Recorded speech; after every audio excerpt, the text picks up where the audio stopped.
you always need to remember the moral of the story. Because if you don't have a moral of the story, literally what you said, people will come up with their own. And they can. They Right. absolutely can and have the right to. And I don't want to give up the opportunity to be very clear about why I just shared what I shared. Yes. Historically, I have used the metaphor about our work with individuals and thought leaders, etc. And I also use this for myself, which is to be a lighthouse.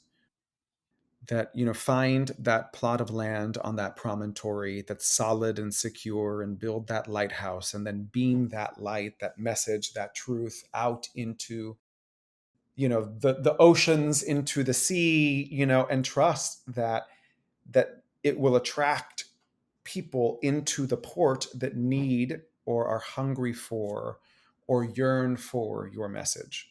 And that however it is that you are tending to your light in this moment, I think it is okay. And I don't think this is a moment to also say, you need to, or why aren't you, or, I think everybody's navigating the moment however they're navigating the moment. And I think what's important to me, or how I'm expanding the metaphor, is I just got to know if that light is my light. Sabrosura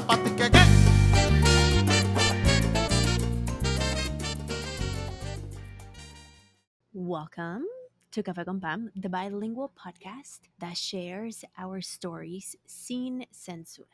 Yo soy Pam Covarrubias y el día de hoy tenemos una conversación con Eduardo Placer. Eduardo is the founder of Fearless Communicators and he's a story doula. As a global facilitator, Eduardo has led workshops and spoken with groups at HBO, Google, Bank of America, Merrill Lynch, Yale, the Juilliard School, and the Wharton School of Business. His private clients include industry leaders, CEOs of startup companies, UN diplomats, and social activists. Prior to focusing all his energy on Fearless Communicators, he was a professional actor for 15 years, working all over the US in over 38 plays and musicals. When he's not story dueling, which we'll talk about in the episode, or spontaneously breaking out into song and dance, he's probably bringing together diverse communities in a celebration of what is possible and positive. Y bueno, when he's not doing all the amazing things and changing lives, he's also an avid CrossFitter. And like most avid CrossFitters, he will talk about CrossFit anytime he's asked. We don't talk about CrossFit during the episode because I didn't ask. So, sin más, here's my conversation with Eduardo Placer. Eduardo, welcome to Café con Pam. Thank you, Pam. Un honor to be here with you. Sí, qué emoción. So, the first question we always ask is, what is your heritage? I am Cuban-American, and it's actually very interesting. I know the villages where my family is from, not just in Cuba, but also in Spain. The Mm. village that my ancestral lineage from is on my mother's side of the family. We still have family living in the village and in the home that my great grandmother was born in. My great grandfather was born in. My great great grandfather was born in. Wow. And this is all on my mother's side of the line. Uh, and then there's another town called Lagunas de Somoza, which is in the north of Spain. And I've also been to the cemetery. I've been to the church. I've seen the baptism records, back to 1712 or something Wow. like that. So it's the privilege of being able to land Mm-hmm. for centuries in a specific place, I find to be very, very powerful. And a privilege because for an array of other reasons, hashtag colonialism, people were robbed of that Totally. insight. So many people don't know where their lineage Mm-hmm. started, Mm-hmm. began. Did you go into a deep rabbit hole of finding that out? So I've always been interested as a storyteller. I've always been Mm-hmm. interested in genealogy. I've always been interested in history. I've always been interested in geography. So my family fled. The easiest way to sum it up is they fled Spain because of Franco and then Cuba because of Castro. Mm-hmm. And my grandfather, who the reason why he fled Spain, he was one of 6 siblings. The eldest was executed during the Spanish Civil War. He was 18. Oh, The family thought that he would be safe in this village that the family is still connected to. And there was a knock on the door. They're like, you need to go to the city hall. And him and a neighbor and somebody else were executed on the spot. oh my gosh. And my great grandmother and her sister wore black in mourning for the rest of their lives, Yeah. which is interesting because it's like the bond of 2 sisters, that now 5 generations down, we're still connected to that family, Wow. like, which is very, very special. The So that then led the family to flee from Spain to the south of France, and then from the south of France to Cuba. And then 20 years later, Castro comes into power, and the family has to flee again. The family is split. There's one sister that goes to Spain. The other 4 siblings come to the United States. So then my grandfather, who was in Delaware when he flees Cuba, so there was like the initial wave that went to Miami, but then that became too much. So then different communities would like pick up and take up the Cubans. So then there was this Cuban community in Wilmington, In Delaware. Delaware. And then he and my grandmother would come down, and one year my grandfather brought a globe. And I had this ritual with my grandfather where after dinner I would sit with him and I would write down all the countries and capitals of the world. So from a very early age, I didn't do spelling bees. I still can't spell for shit. But I always had an awareness of the world and my place in it. Oof.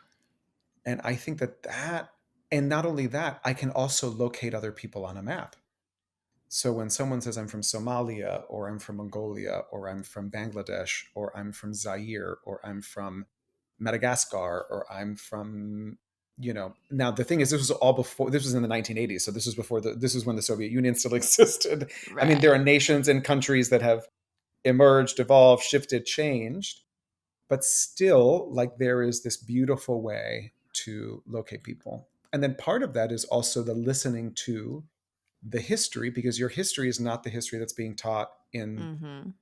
the in your class, Yes. in your school. So you have to find another way of learning about who you are. And just very privileged that that was something that was instilled Mm. in my family.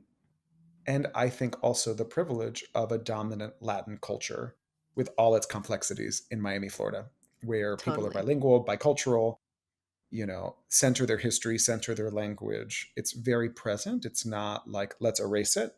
It Yes. is very centered. So anyway. So many questions for there. So deep. It is a privilege. I think geography is really powerful, and I don't know if they teach it. I grew up in Mexico City, and Mm, geography was a very like we learned geography all throughout elementary hmm school. hmm And I don't know if they teach it as much here. So there's a real tension point with my partner, which I kind of love. He is Colombian,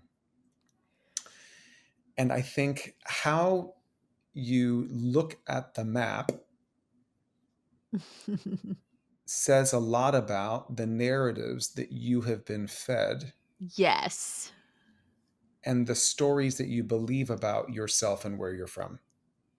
Mhm. So, for example, when I asked my partner, well, growing up in the United States as a student of geography who competed in geography bees through the National Geographic Society and qualified Nice. twice as top Yes. 100 in the state of Florida, in geography bee competitions, right? We are taught in the United States that there are 7 continents, Yeah. Oh my gosh. Is that the yes, right? I know where you're going with this. I had this fight too. Yeah, are North America, and North America is Canada, the United States, and Mexico. South America begins in Colombia. So Central America is not really registered like when you're studying the continent. It's considered Central America, but it's not considered part of North America or South America. The Caribbean is completely and totally whatever. It's floating islands in space, but that is Huh. what that is. So there's North America, South America, there's Europe, there's Asia, there's Africa, there is Australia, and then there's Antarctica, right? So those are the 7 continents. We learned 5. Five. Yes. Five. So there's the Americas, which is one whole continent Yes. from the tippy top of Canada all the way down to Argentina. Yes. Then there's Eurasia, which is Europe and Asia is one giant landmass. There's Africa, there's Australia, and then there's Antarctica. Yes. And what's interesting, I mean, if we're now in a moment where it's like the Gulf of Mexico versus the Gulf of America, when we're just like, uh, when people don't understand necessarily why people in the United States or Latinos in the United States have that level of complexity as both of us have our shared Latinidad, Mm-hmm. that what is missing is an understanding of how you look at the map and how you look at history is also framed from a very specific colonial narrative that you have been fed. Yes. And that in the United States, what we have is a British colonial narrative, and the British won.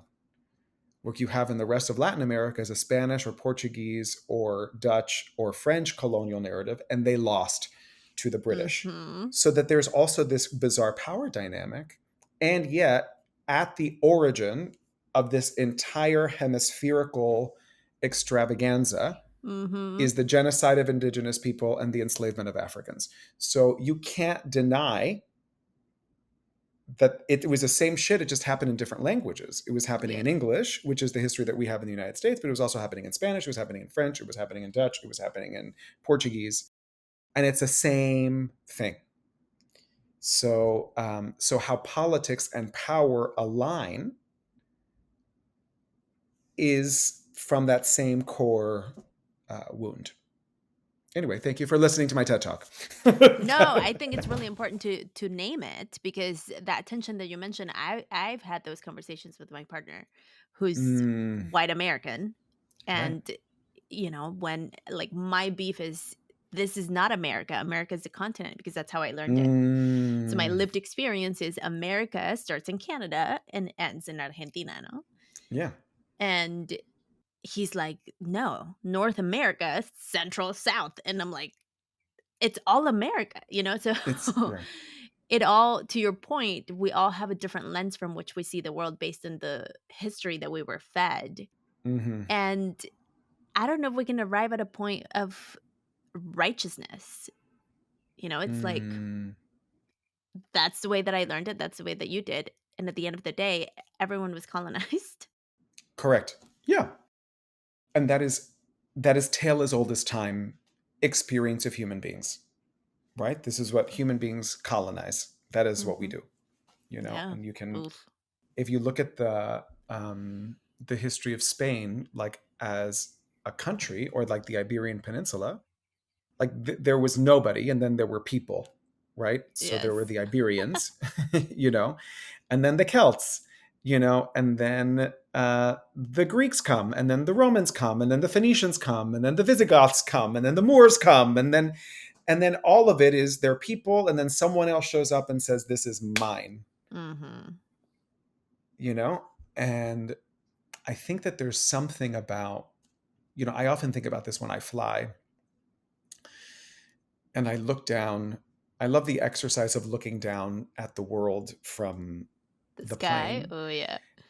and it's interesting to look at shapes, and it's interesting to look at the shapes that are created by human beings, which are circles and squares and rectangles and straight lines. Yes.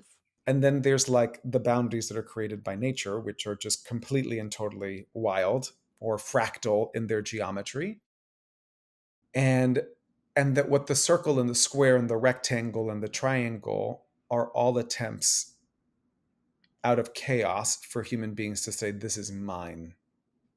To create structure. And if this is mine, it can't be yours. Mm. Right? So then there's this like the need for the definition of mine over yours. And what if it's just all ours? Right. It's a collective structure. Like, we all belong. Yeah, we all belong here. We're all here. We're on this fucking planet. We are spinning on a rock, until we die. Right. What's it all about? If we don't destroy the rock before If we don't we destroy all the rock, die. and look at where we are right now, right? So Hmm. there's a lot of destruction, and I think that is also cycle of human beings, I think if you're a student of history, this is a cycle that is repeating itself. Yeah, There is creation and then there's destruction. There's creation, there's destruction, there's creation, there's destruction, uh, depending on the clock that you're looking at. So, totally. And I'm curious because we are having this conversation June 2025. As you mentioned, your family fled Franco and then Castro, no? mhm. So, as we are witnessing what's happening, I'm in California, Oh God, so yeah, I'm sure I you've know. heard Oh of yeah, all yeah, the yeah. things. Front lines. Yeah. Yes. And so, like, me being in California, we're literally like, what can we do? Like, there's children that don't have parents anymore. There are families that are being like, OMG. And literally what we come down is we can't fix the world, but we can do one thing at a time, Yeah. and we can share and we can help, and the responsibility is not all on our shoulders. And also, we can't stay silenced because, like, I was in freeze mode for a minute because I have my own story of family separation. Yeah. This was very, like, just witnessing was very traumatic. Like, it re-traumatized my Hmm. body because you get to witness the things that you felt years Hmm. back, and had to get myself to a place of that privilege to say, you know what?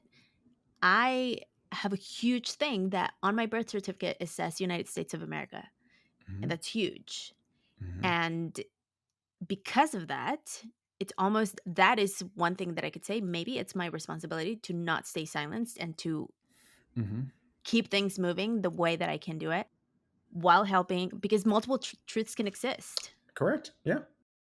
And I think that it is that being with the complexity of that and finding your peace in that chaos, Yes, I think is a tool for resiliency, totally. because this is a marathon. It's not a sprint. This is a long play. What's happening now has been cooking for a long time. This is not new. Yes. We have seen this before. Historically, if you're a student of history, Yep. it's like we understand where we are in that narrative arc. Mhm. The question is, how long does this chapter last before we we start a new one? And I think this is going to be a pretty messy one. And I think accepting that, messy, dark, despair filled. And I also feel like on the other side of that, I have to believe that there is light. Totally. And that is what I'm holding on to. And it's interesting going back to what you said, Pam. So, for those people who don't know, I run a public speaking coaching business, Mhm. and this year is our 10-year anniversary. And tonight we are hosting a party at a speakeasy. Oh, how fun. Congrats. Thank you. And the speakeasy is on purpose. So historically, I have used the metaphor about our work with individuals and thought leaders, etc. And I also use this for myself, which is to be a lighthouse. That, find that plot of land on that promontory that's solid and secure, and build that lighthouse, and then beam that light, that message, that truth out into the oceans, into the sea, and trust that it will attract people into the port that need or are hungry for or yearn for your message. Mm. Right. And I found a lot of comfort and peace and spaciousness in that metaphor. And I can also accept that being on that promontory and standing out in this moment and sharing that truth comes with immense privilege, and that not everybody has that. Yes. Right. And the question that I'm sitting with is like, how are we tending to our light?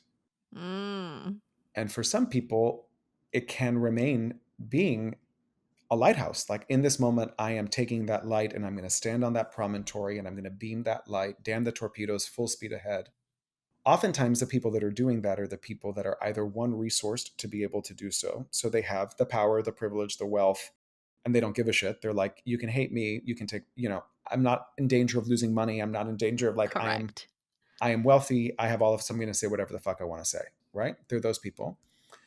Then there are the people that have no choice.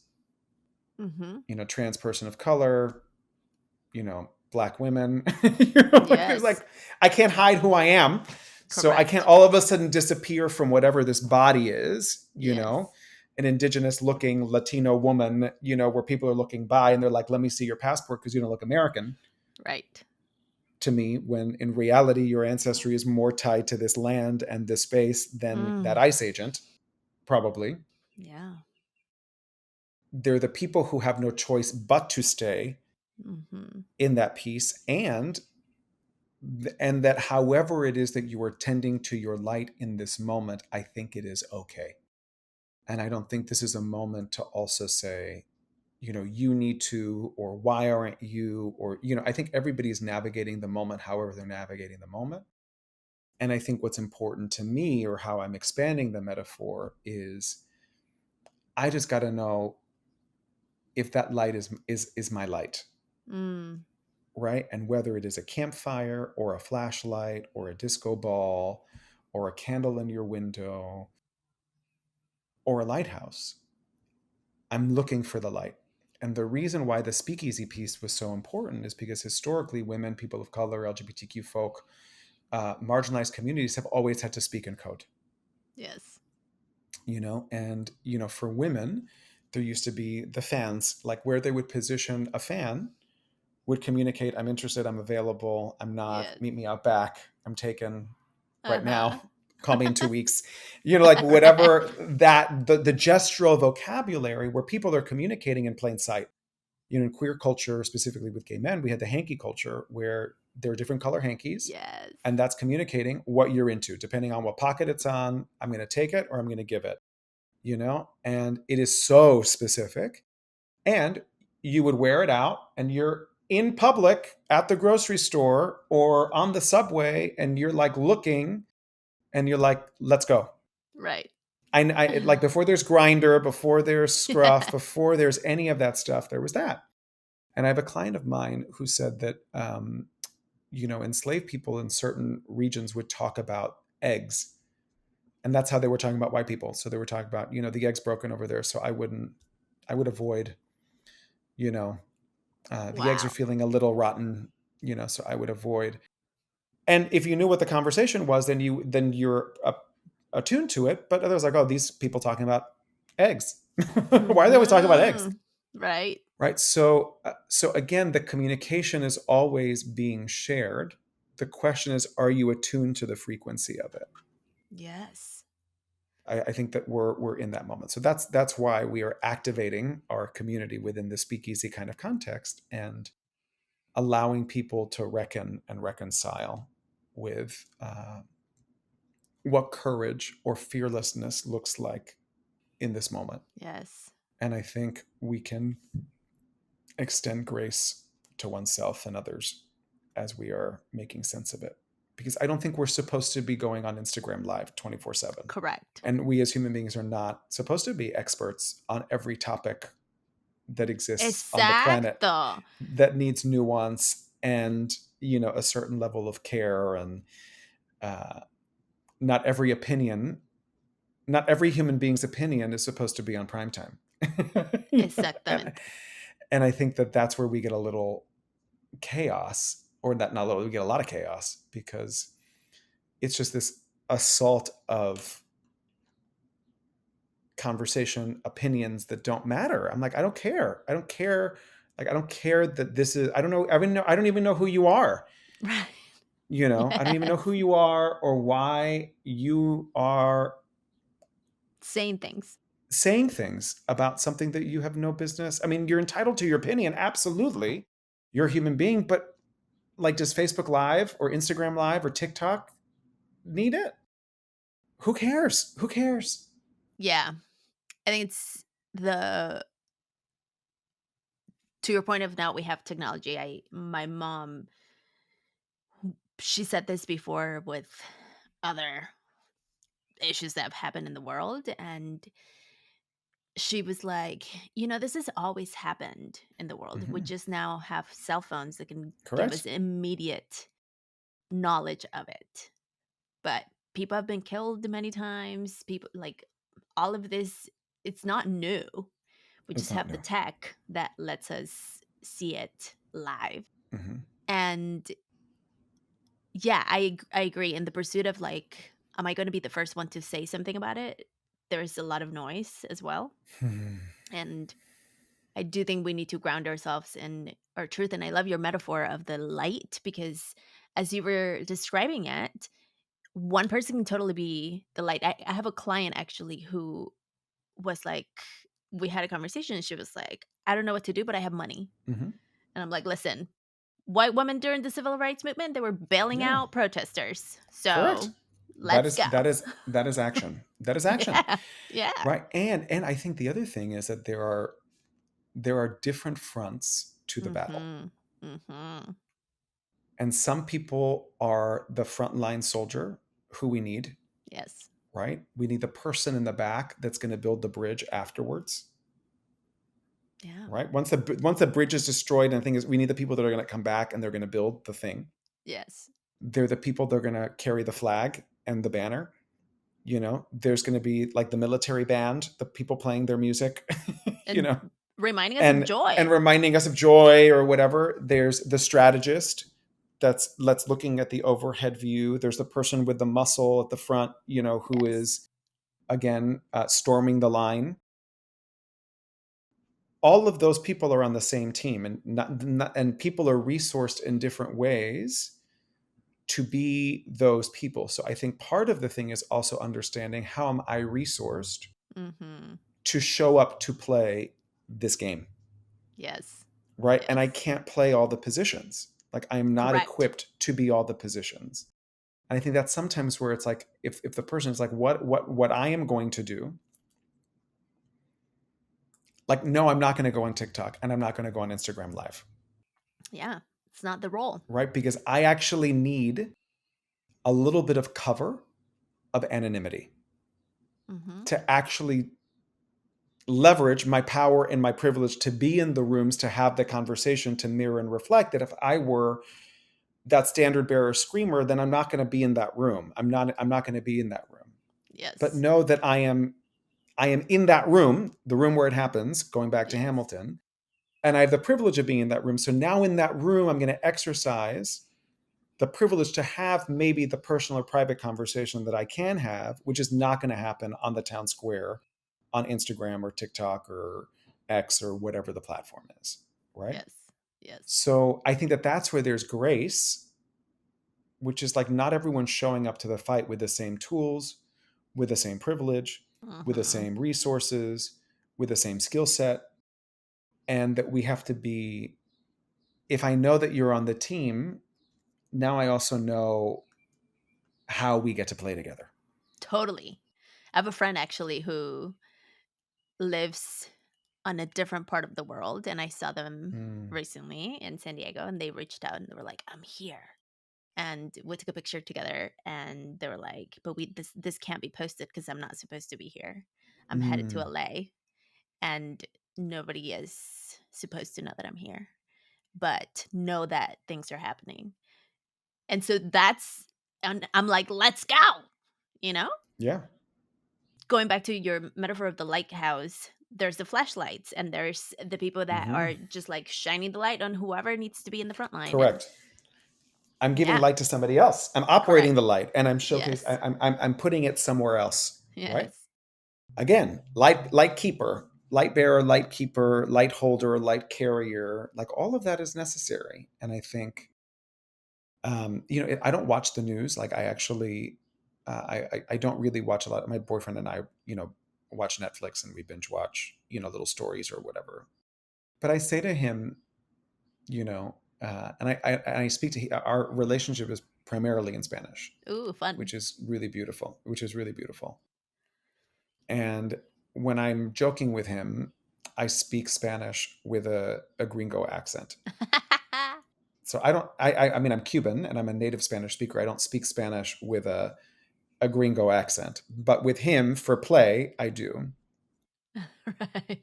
And then I'll say, yo no quiero cosas feas. Yo no quiero grosería. Yo no quiero atacas. Yo quiero amor. Yo quiero luz. Yo quiero paz. Yo quiero esperanza. you know. So it's like, I don't want ugly things. I don't want, so, uh, and I'll say, why are you screaming at me? He's not screaming, but like if he'll say Right. like, why didn't you clean the dishes or whatever, I'm like, I don't want ugly things. I only want love and peace. I only want light, you know. And there's something interesting about creating. I feel like my home is a sanctuary, Mm, which is important. In the chaos of New York City, I live in Harlem, so it can be chaotic out here. And uh, there's a lot of peace and stillness in my relationship, which I find to be really grounding it's important. and necessary. Mm-hmm. And let there be, like, in the midst of a world that's filled with conflict, in my home, what I crave is peace. Yes. I crave peace. I crave stillness. I crave uh, deep intimacy and connection and play and silliness. Mm, And it feels like a battery, because the moment that you go outside or are present to all this other stuff, the battery's drained, yeah. right? That's a way to resource, to have peace in Correct. your home. Peace in my home. Yeah. Let's take a quick coffee break. Yes. Sabrosura pa' ti que. So, Eduardo, do you drink coffee? I do. I say it's my one addiction. Nice. Nice. How do you drink your coffee? I like American coffee. So I like American coffee. I was raised on café con leche, Yeah, is claro. how I was raised, with espresso and a lot of milk. ¿No cortadito? Not cortadito, because Cubans begin the day with café con leche. The Mm, cortadito or the espresso shot is what we do later on in the day. yeah. And you share with people, and there's the colada, and then there's all of that. Yeah. So my ritual always began with café con leche from a very early age. And we would do el sube y baja criollo, which is where you dip the bread in the café con leche. Oh, And there's nice. Cuban bread, which is amazing. Yes. And it's funny, it's called el sube y baja criollo, which I think is like a fun kind, the sube y baja, the dip. Yeah. And it's Cuban bread with butter, and it's just like so yummy, Yeah. and the special ingredient in Cuban bread is lard. So it is just Mm. like fluffy and yum, yum, yum, yum, yummalicious. Then I think I like the multiple cups of coffee, Mm. and it's not multiple cups of milk with a little bit of coffee. So that is why the Mm. American coffee model is actually what I prefer. And then I can only do coffee in the morning. I can't really drink coffee in the afternoon and beyond. Like, my body completely repels it. Really? Yeah, yeah. So I can only do coffee in the morning. That's part of my ritual. I tend to do 2 cups, in an orange cup, Okay. and always an orange cup. Por? Because of my business, the color, I'm wearing Oh, orange. okay. My Yeah, flamenquera is yeah, just an orange. The color of my business is orange. Everything is orange. yeah. Nice. So I have a lot of orange, a lot of orange. And that, yeah, that's my coffee ritual. I'll do like a cappuccino or a flat white if I'm traveling. I can't do black coffee, like black American coffee. I can Yeah. do an espresso shot because it's so quick, and it has the sugar, the sweetness, Yeah. but I can't do it. Can be too bitter, and it like really destroys my stomach. So Mm. Do you have a coffee shop you want to shout out in New York? I do, yeah. No, I love a coffee. I'm going to shout out two. Maybe there'll be a third because I like three. But there's a really great coffee shop here in New York City called 787 Coffee. Okay. And 787 is a zip code for Puerto Rico, and it's Puerto Rican coffee. And it's literally farmed on the island. It's queer How owned. fun. It is neighborhood based. I love their point of view.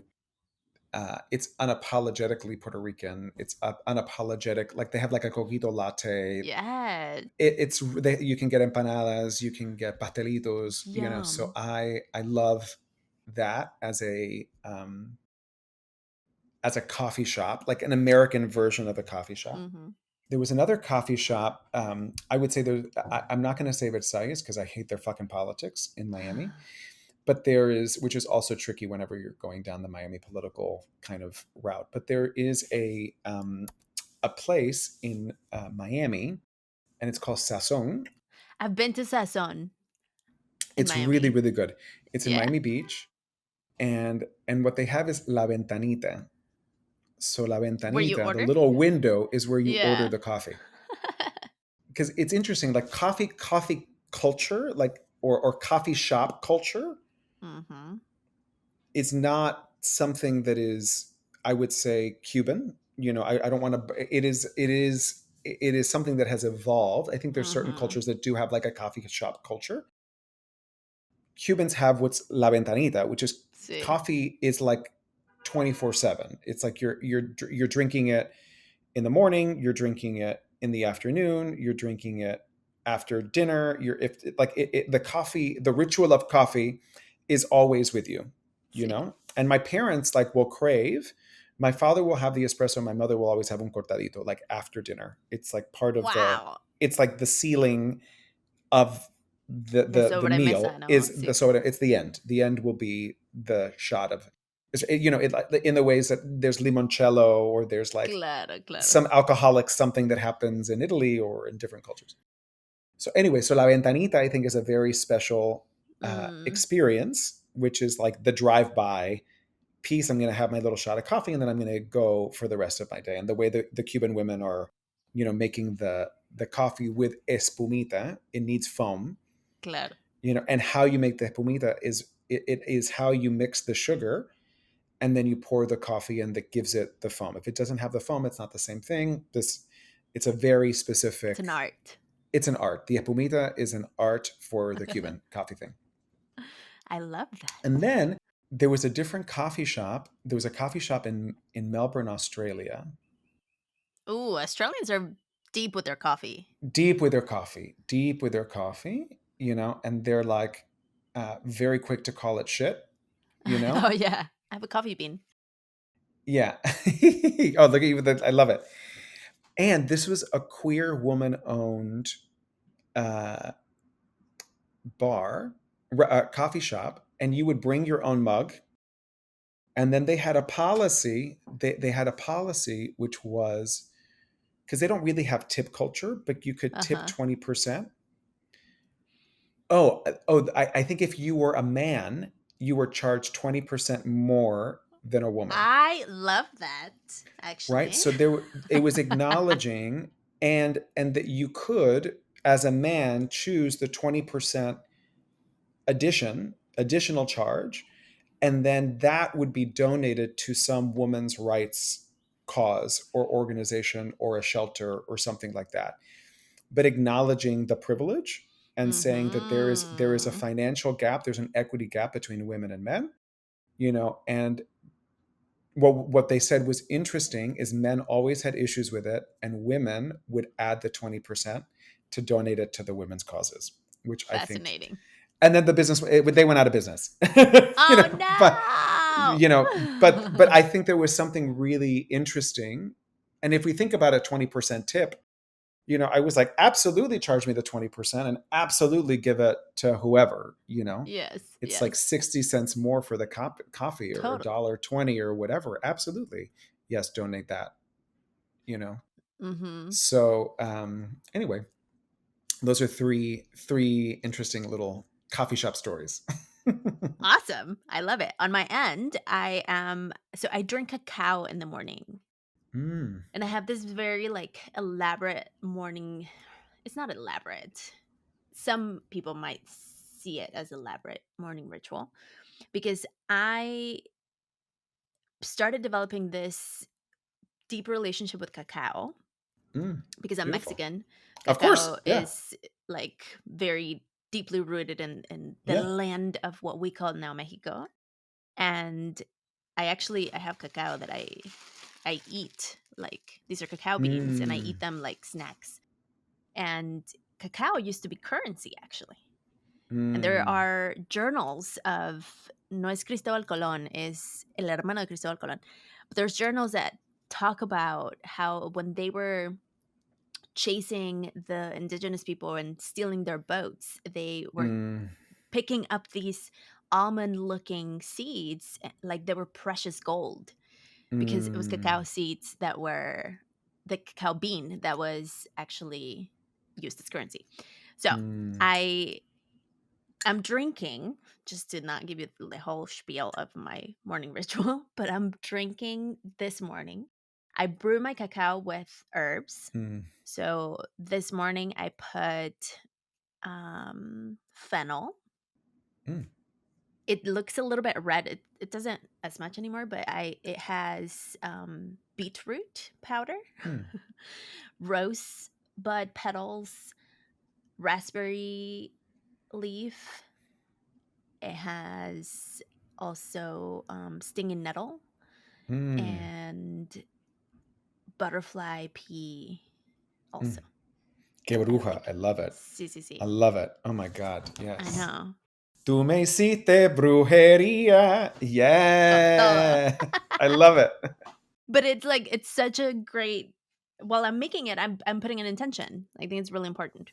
Of course. And then I drink. So I add coffee throughout the day to my Mm, cacao. And this coffee is from Veracruz. My mom just came back from Mexico City. She mm, has a friend who's from Veracruz. Her sister brought coffee from Veracruz. And mm. I think it's like they grow it in their family's Yeah. land. I don't know. So yeah, it's like I have a whole thing about my morning beverages. But let's get back to the show. Let's talk about something we all deserve: financial empowerment. Whether you're tackling debt, planning for retirement, or starting that dream business, navigating your finances can feel overwhelming. But it doesn't have to be, thanks to Savvy Ladies. Savvy Ladies is a nonprofit organization dedicated to helping women like you take control of your financial future. They offer free resources, webinars, and my favorite, a free financial helpline where you can connect one on one with trusted financial experts. And yes, it's completely free.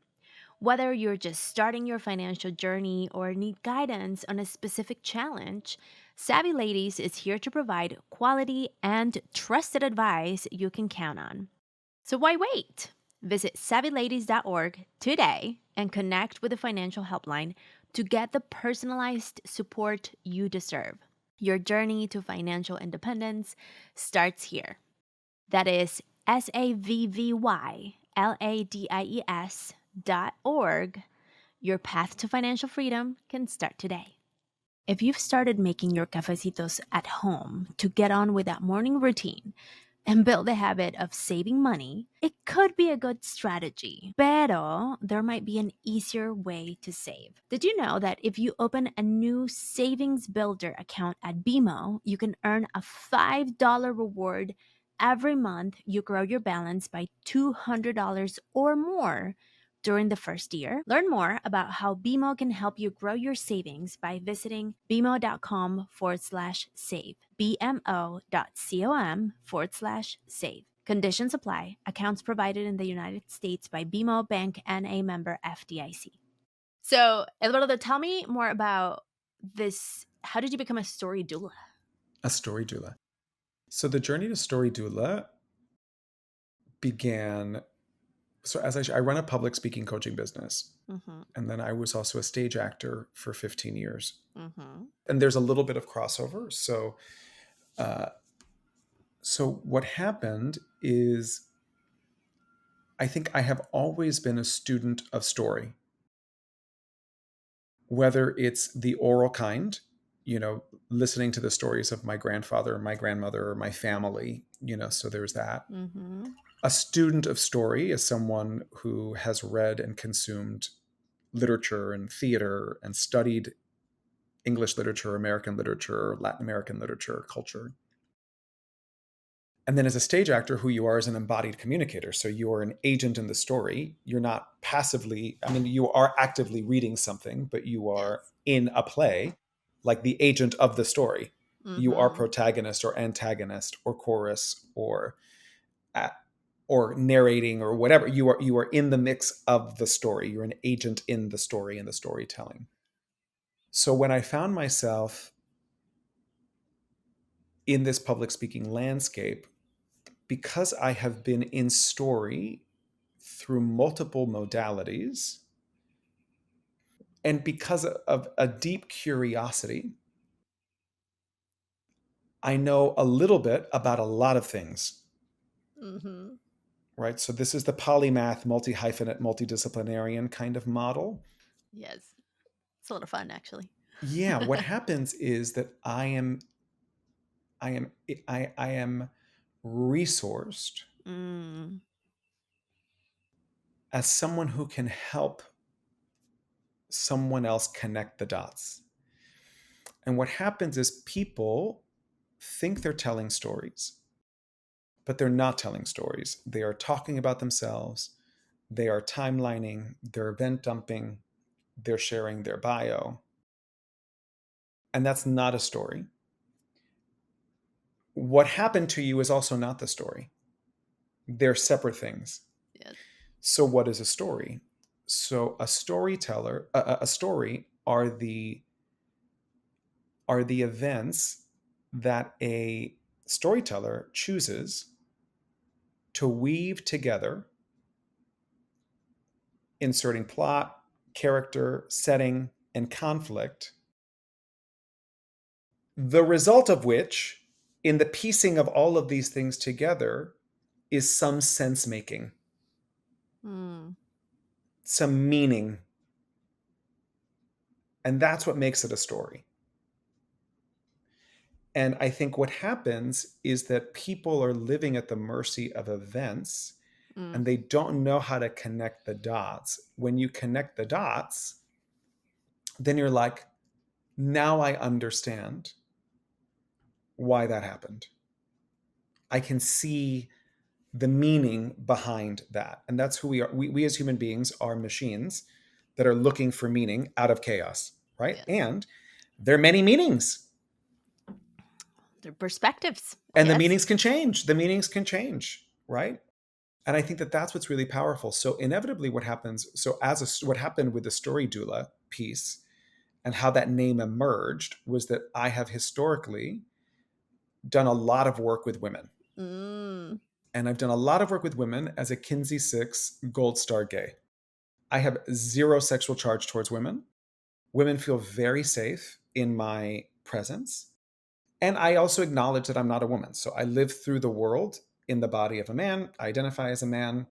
I have all the privilege of that manhood. And also as a queer person and as a gay man, my own internalized homophobia has to do with my girliness and my sissiness. Ooh. I have been battling my feminine my entire life in the way that women and all human beings, I think, are in that battle and war internally or externally with their feminine, their femininity, however it is that shows up in the world. So I started in 2016 a program called Fearless Public Speaking for Visionary Women Leaders, where we would work with women on crafting like a signature talk in 6 days. It was like getting shot out of a cannon. We ended up doing that program. It's now pivoted. It's Fearless Fire. It's gender expansive, however people identify. But at the beginning, we were working with women. There's what people think they want to talk about, and then there's the truth. So creating the ecosystem and the environment where someone feels safe enough to clear a story that's been haunting them or sitting with them for a long time, or to be like, I've been trying to piece these things together and now all of a sudden I have clarity on why, is where this idea of giving light to that story emerged. And the, as we say in Spanish, dar a luz, to bring to light, Yes. is the birthing, is where the story doula emerged. So it is about creating the context and the environment where people feel safe for the story that they want to share. Sometimes they don't even know they want to share it, but the story that wants to emerge emerges. And then now what we have to do is wrestle with, what are we going to do with that story? Right? Oof. So I think for some people, it is something that they can digest, right? Which is Okay, that was really powerful. And that's just for me. Mm-hmm. Which is why our work is therapeutic. I say it's not therapy. See your therapist, go see your psychologist. That's not what we do. And yet, to help make meaning of things, I think gives people clarity, understanding, liberation, etc. So they can digest it and or declare it. And then when they declare it, there's no such thing as private speaking. All speaking is public. How are they now using that story, not for them, but through them, as a tool for others who may be struggling with whatever that same pain point or struggle or question that person maybe was able to move through. Mm-hmm. I can give you an example, which is kind Please, of a let's really, go. really interesting. We're going to get really witchy, but there was a woman who came to do our program, and she is a chef by training. And again, what people think people want to talk about, and then the truth. Yes. So initially there was like, I want to talk about my business. I want to talk about being a chef. I want to talk about the work that I do as a chef that is for, marginalized communities, et cetera, the importance of food. I was like, great. And then we start the process. And she's like, I don't want to talk about that. What I want to talk about is I have been visited by spirit 3 times in my life. And I don't know how to make sense. I've been wrestling with making sense with what spirit has been communicating to me. Wow. Over my life. And there have been kind of like 3 very key moments in her life. Once as a child in the Dominican Republic, another time earlier in her chapter in the United States. And then the third, and the spirit visiting was always, it felt loving and, beautiful. And she's a woman of faith, right? And she said that she was in this moment of like professional crisis, and she got on her knees and she was praying for like purpose, mission, work that was worthy of her gift and her talents to really make a difference. And then in this moment of ecstatic prayer, had this like experience where like spirit came over her, and then she like floated like in Out of her body, body? mind, out of her Yeah. body into the church that was across the street from where she lived, the Catholic church.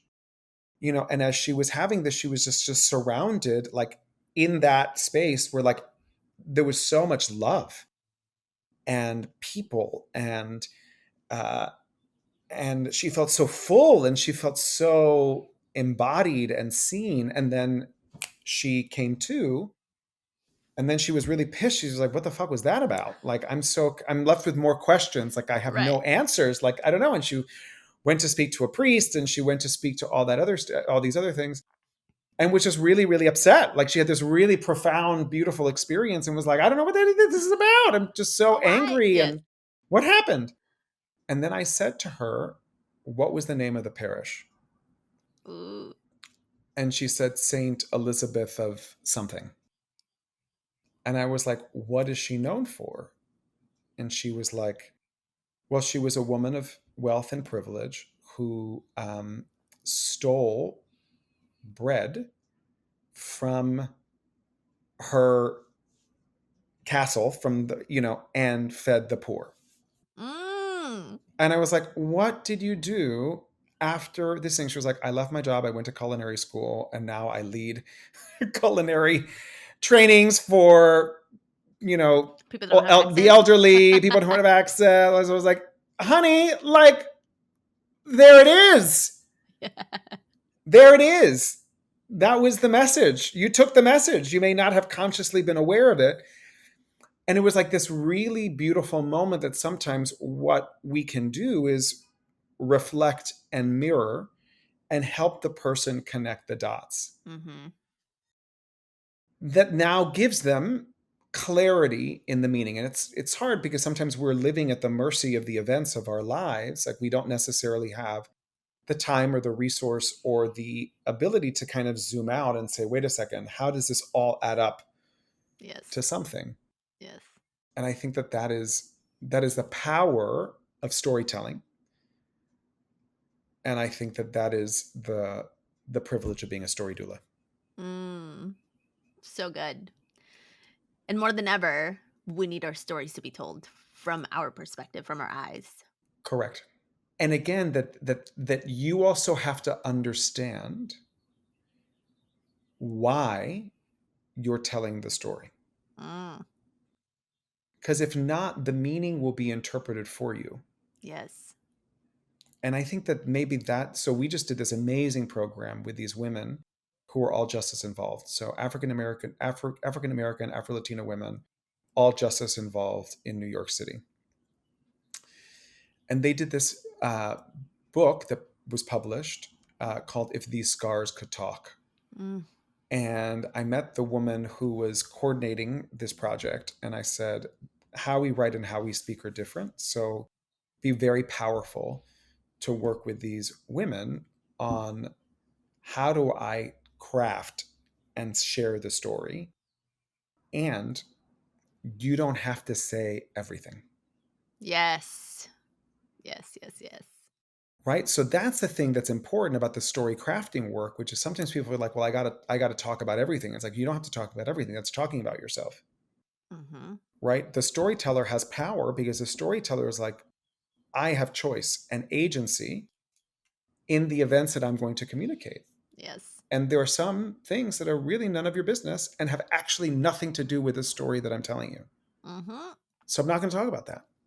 And then once I finish telling you the story, I think there's something very powerful and really elegant about saying, and now this is why I told you the story.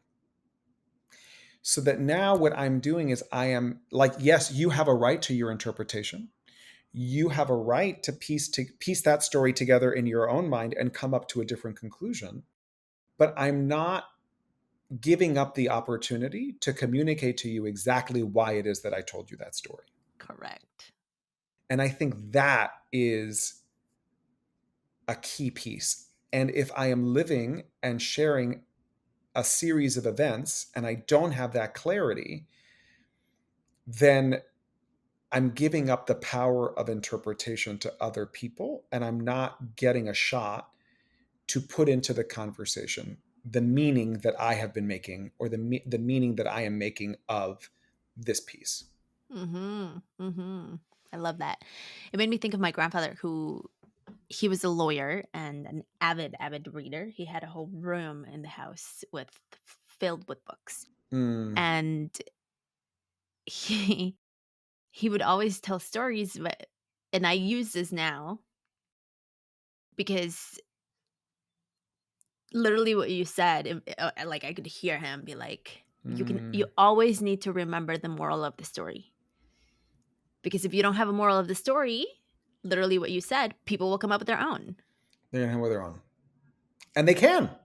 They Right. absolutely can and have the right to. And I don't want to give up the opportunity to be very clear about why I just shared what I shared. Yes. So what was so interesting was when we were working with these women, I love something called an anchor story.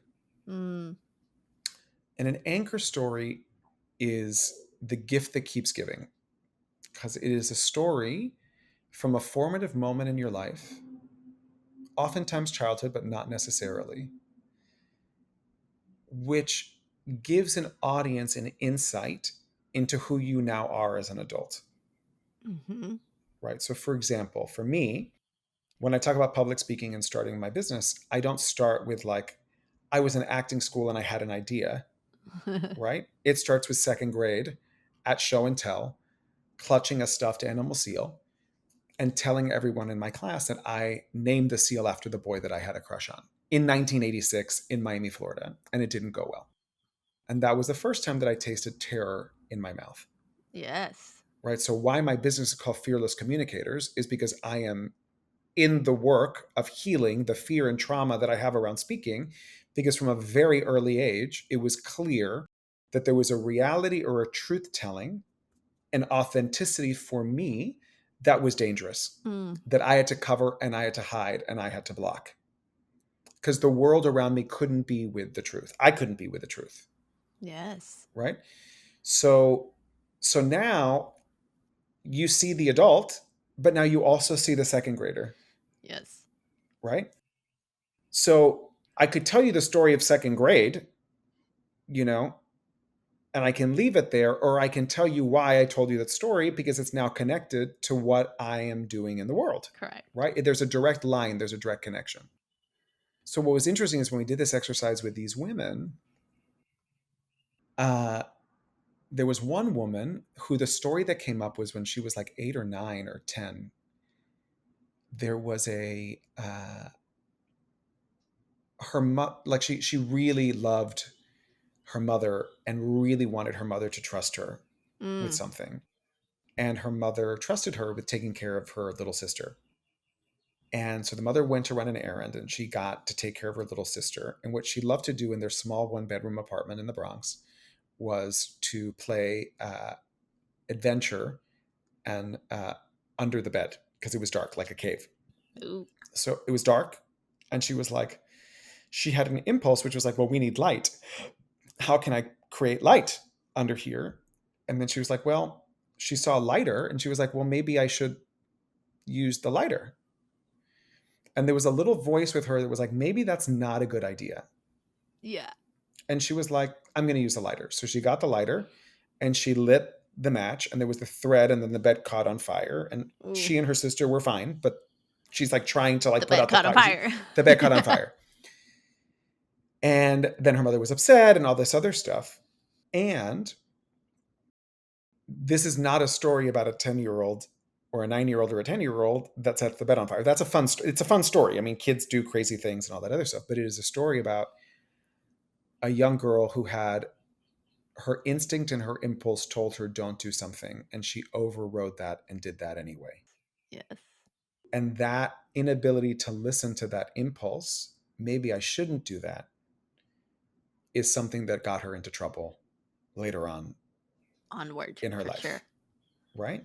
Yes. So now that's a different way of telling the story.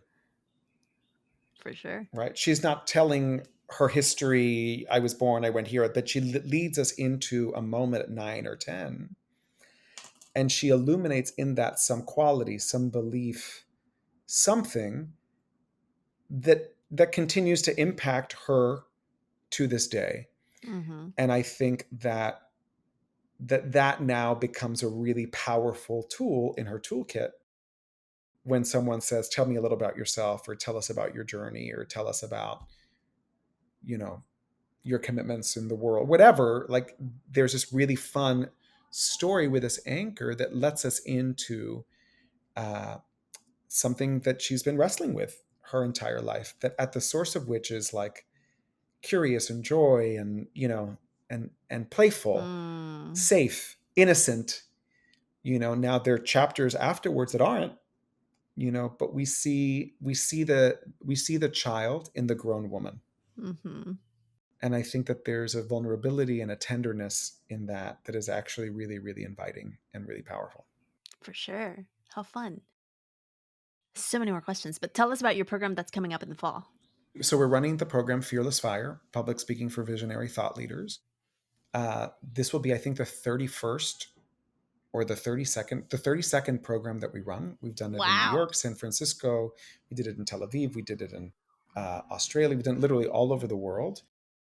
And it is for people who are looking to, one, craft that narrative that is going to have them stand out and stick out, and really elevate their thought leadership. So really getting at the content that's going to really have them thrive and connect with an audience. So in the program, what you craft is a signature talk, a 12 to 15 minute signature talk. And then we have a live showcase taping day in New York City where people come out here. Ooh, it gets real. It gets really, really real. And then we have a whole marketing mastermind on the other side of that to help them then now take that collateral and amplify that. So that is our Fearless Fire program that we'll be running in the fall. So really excited about that. And I have a resource for your audience members, which is called From Story to Spotlight. It is a free resource which is the beginning part of that, which is like, I want to speak. I have stories that I want to tell. There are things that I want to communicate. And what I think is so powerful about this is it helps us filter the noise to align on the narrative that's going to make the biggest difference for the people that we want to serve. Yes. So we begin the journey by thinking about our audience and how we want our audience, what problems do they have? How do we want them to feel differently about whatever that problem is? And then we move into these 5 pillars, which are based on Aristotle and how it is that we build trust with an audience. And it is that you are communicating that you have the requisite experience to be up there, to be speaking about whatever the topic is. And that's like School of Hard Knocks and professional experience. It doesn't all have to be. And then I got a PhD from wherever. Sometimes a PhD is not a helpful tool to your expertise. So there's that the 2 plus 2 has to equal 4. Like it has to be logical. Like the math has to math, Yes. In whatever argument it is that you're making, that I can feel it, not just think it, but we're talking about story and storytelling. And then these 2, I think, are important, which is 1, or number 4 is the timeliness of your message. So how people spoke about their expertise, when people weren't being disappeared to a Central American prison is different than how you would speak about it now. Right. So you have to speak into the current moment that we're living in. Otherwise it feels tone deaf or canned or rehearsed. It doesn't have that sense of the momentariness of it. So I think that's important. And then the last piece, number 5, is like the overall purpose of your message and speaking. And that you as a speaker, yes, want to make money and you want, to speak on certain stages and you want all of that other stuff, but the audience doesn't care.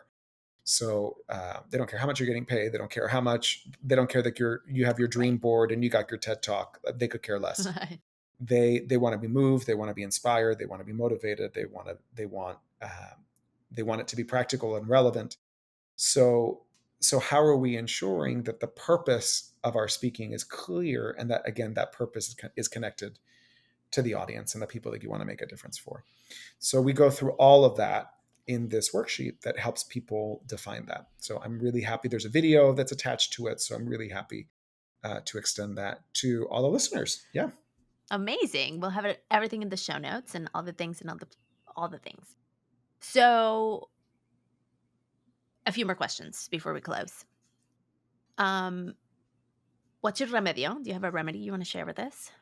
So I said the remedy, and you're like, no Vicks Vapor Rub, specifically because Cubans, it's like everything is Vicks Vapor Rub. So the remedy that I'm going to share, which I think is fun, and I don't necessarily use it, but it's but I need to find it, and it's really interesting because it's orange. But there's something called mercurocromo, and it's mercurochrome, and that was the remedy for every cut, scrape, injury that Cubans had as a child. Is mertiolate? It's like a... No, mertiolate is the other one. So there's mercurocromo, which didn't hurt, and mertiolate stung.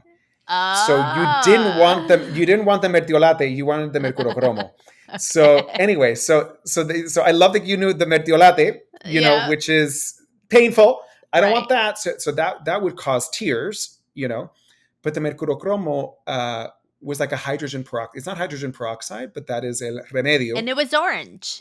It was orange. I remember. So there was mercurocromo and mertiolate. Those were the 2. Yeah. Those were the 2. So I think that may be like deep childhood Latino trauma. Yeah. Which sure. Are you getting the mercurocromo or are you getting the mertiolate? Which one are you getting?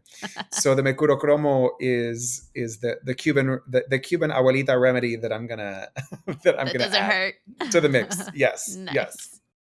And do you have a quote or mantra that you live by right now?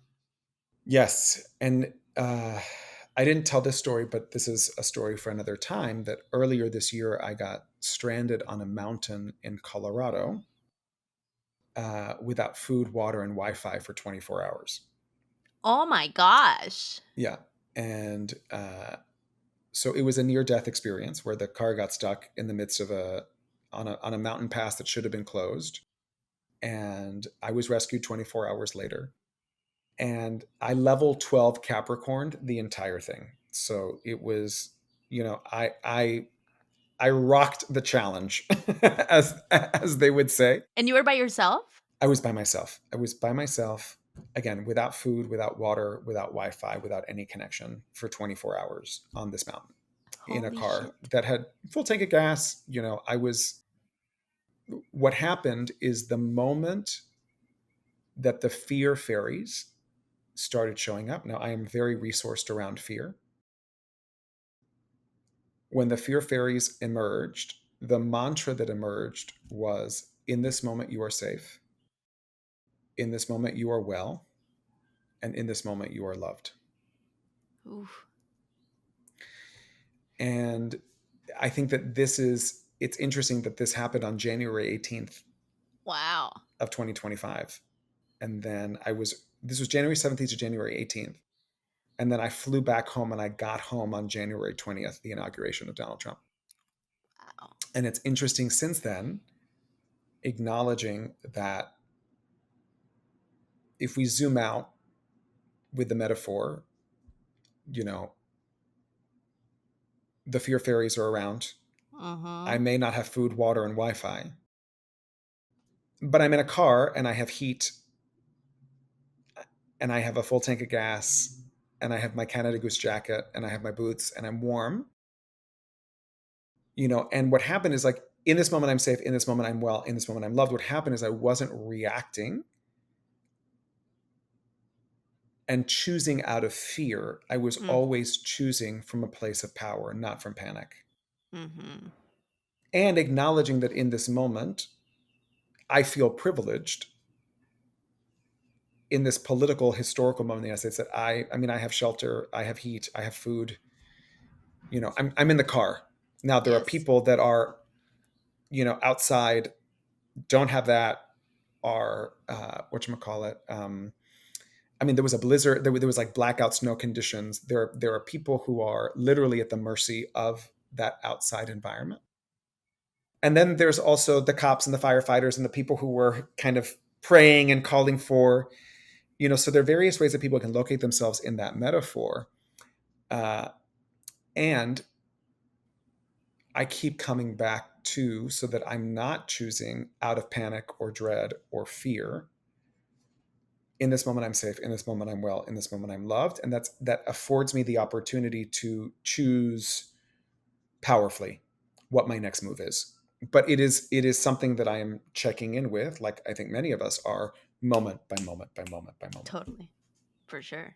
And it's an active task. Yeah. Tell us all the places and spaces where we can find you. Where do you want people to connect Oh, with you? So LinkedIn is a really great place to connect with me. So Eduardo Placer on LinkedIn. You can find me on Instagram at Stand for Fearless. Our website, fearlesscommunicators.com. There's a website, eduardoplacer.com. We have a YouTube channel. So we'll share all the various ways that people can be in the fearless world, in the Eduardo Placer ecosystem. And I think the simplest and easiest is probably LinkedIn. I'm pretty active posting on Okay. LinkedIn, and I share a lot there, and that's a great access point to our various pieces. And the last one that I'll share, and we can also maybe put a link to this, is that the first Thursday of every month, I host a free public speaking office hours. So Nice. it is an opportunity for people to gather and to sit with any questions that they have around what's emerging for them from a public speaking perspective. Um, the one that we did in May was all around trust and how we build trust with our audience. The one that we did this last month was all about pride. And then again, it's like this loosely themed, but really an opportunity to reckon with and be in relationship to the questions that people have. Yeah. And I think questions and conversation. And I think that I am in a moment where if we ask the same questions, we get the same answers. I think we need better questions. Mm-hmm. So I am in a better question forming than I am in an answer giving Yeah. space personally. Yeah. I resonate with that.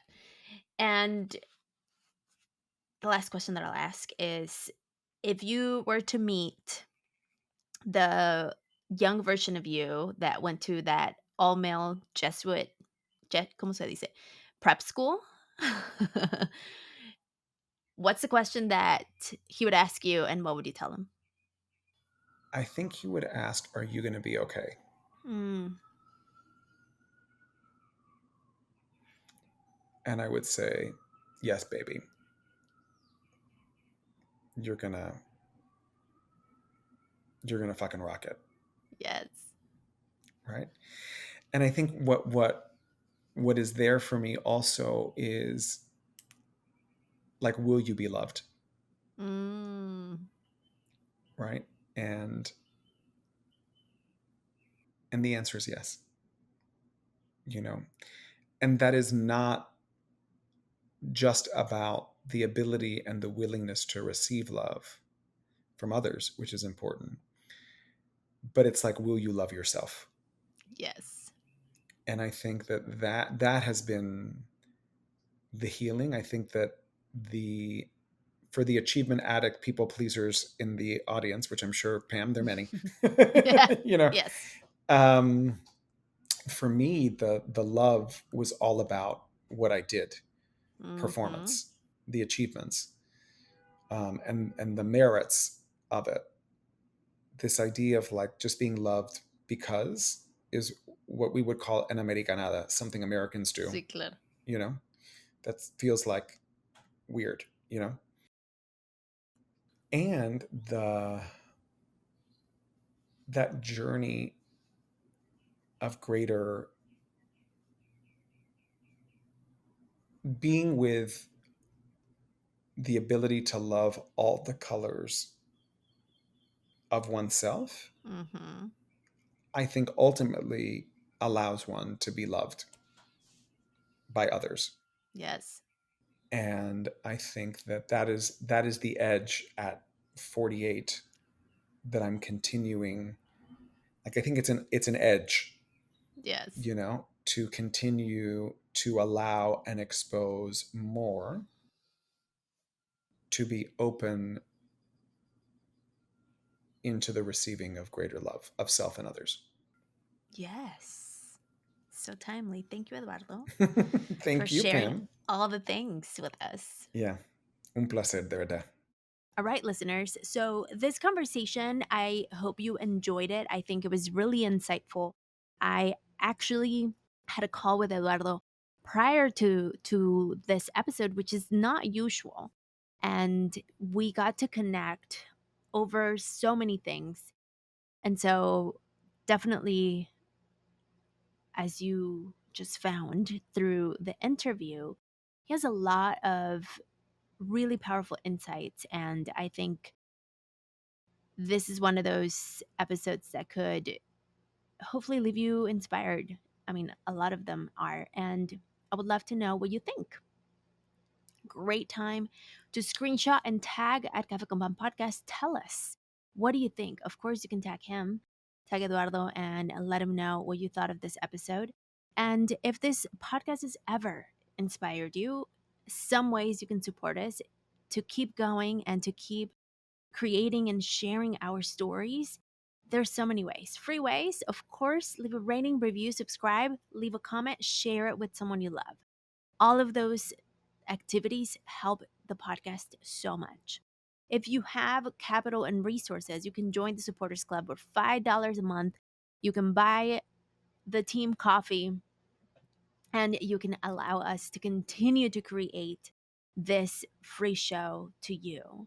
And also, you get exclusive content. And so, for example, right now we're going through the series of Verano con Self Love. And if you just listen to the episode on Café con Pam, then you have to wait until the end of August, or creo que más, I think, to finish all the episodes because we can't just publish all of them. However, if you're part of the supporters club or you are one of our clients, you get access to the series and you can binge them, which a lot of people have already done, and it's so fun to hear your thoughts. You can also explore the various options to work with us, Right now, as I am recording this, we have Verano con Self-Love going. It's not a course. It's not, I can tell you what it's not. It's not a course. It's not a coaching program. It's not a one-on-one container. It's an exploration of yourself. And I built the 5 stories to explore the 5 wounds of Calladita culture so that you can have a container that allows you to self-explore how you give love to yourself. And this is not at all Pinterest friendly.